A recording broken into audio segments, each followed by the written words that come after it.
What's up mga katikim? Meron na naman pala tayo na discovering bagong kainan sa Paranaque. At alam nyo ba, 99 pesos lang sisling. Only rice na to, only gravy at only soup at meron pang free iced tea. Sobrang dami ng variety ng food dito. May ihaw-ihaw, may mga food stop na pang merkato, pizza, bulalo, street taco at mga burritos. Medyo malawak rin yung kanilang loob at nakakatuwa dahil sa duloy meron pang dining area. Dahil tayo nga mga Pinoy ay malalakas ang pang-amoy. Dahil kapag nakita nating tinatao, alam na ang pagkain ay masarap dito. At yan nga pala ang kanilang menu. Available po lahat ng yan para hindi ka malito. Yung first 5 dyan, yan yung pinaka best seller nila. At ito nga yung mga street tacos, burritos and pizza nila na sinabi ko sa inyo kanina. Hindi ko man natikman lahat ng pagkain dito pero tsak nababalik ako para matikman ang mga ito. Isa pa sa napansin ko, napakaganda ng kanilang place, napakaliwanag, nakaka-relax, hindi nakaka-stress. At ito pala yung another dining area nila na hindi ko napansin nung una. Kung introvert person ka, bagay ka rito. Isa pa sa napansin ko, sisipag nila parang ako. Tara sa may-ari.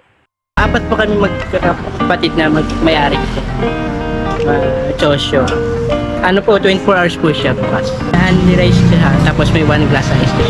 Ito kasi nag-night market kami dati sa Lopez. Kaya lang minsan pag ano po yung stock na sold out, may iba na So nagkakaroon po na pagkakataon na nasa-sold out talaga kayo? sold out. Wow, grabe.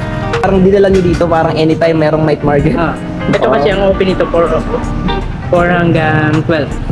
Everyday naman siya. Sisling na po kayo pag matikman. Niyo po pumunta sa RB Burritos, Sisling 99. Only rice, only gravy. Along Doña Soledad extension lang po siya. Maraming salamat sir sa pagpayag, sa pag-vlog. Actually kanina, di ko alam na si sir pala yung nasa e-bike, siya pala yung may-ari. Nagpapalap. Apat lang kami. Apat sila magkakapatid and siya yung isa sa nagmamanage. At siya yung swerteng nabutan natin. Swerte tayo, nabutan natin siya. At nakahingi tayo ng information.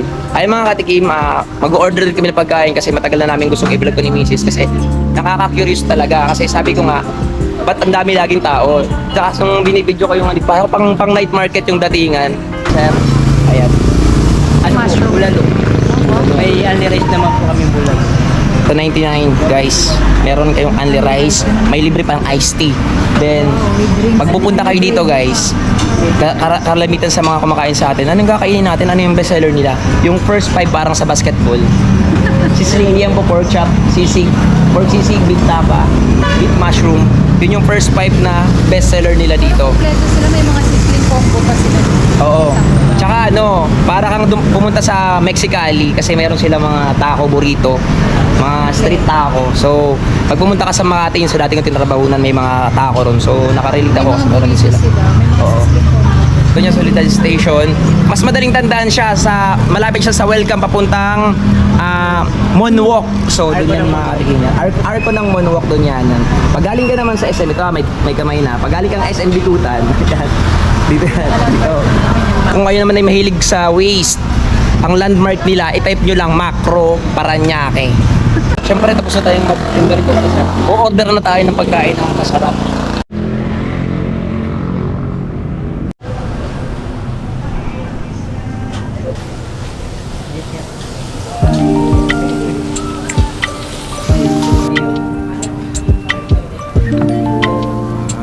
Thank you, kuya.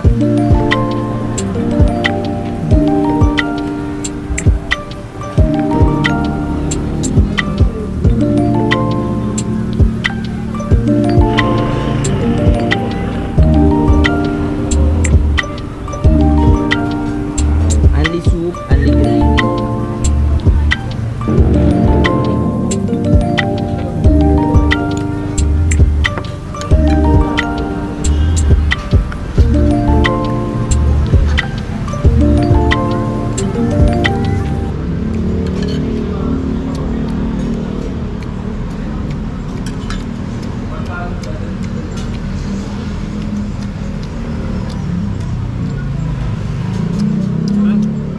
Sarap ng sabon nila, parang ulang lang. Hindi ko alam kung alam niyo ibig sabihin ng ulang lang sa amin kasi yung ano eh. Medyo maasim-asim. Sarap.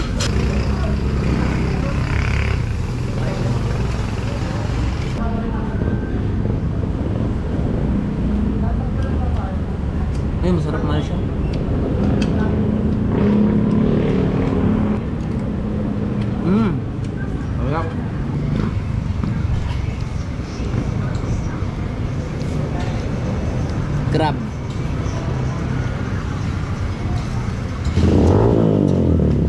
suka nila. Ang sarap. Diba? Bamutok batok.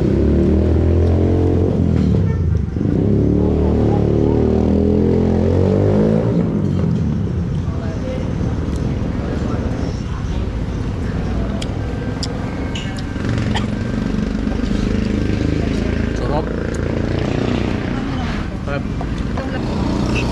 Lagyan natin ng beef na may mushroom. Siyempre may gravy siya. Lagyan natin ng gravy.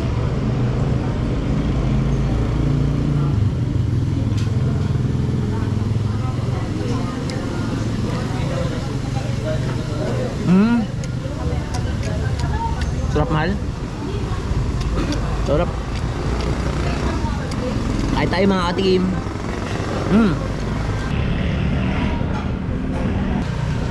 May ilaw.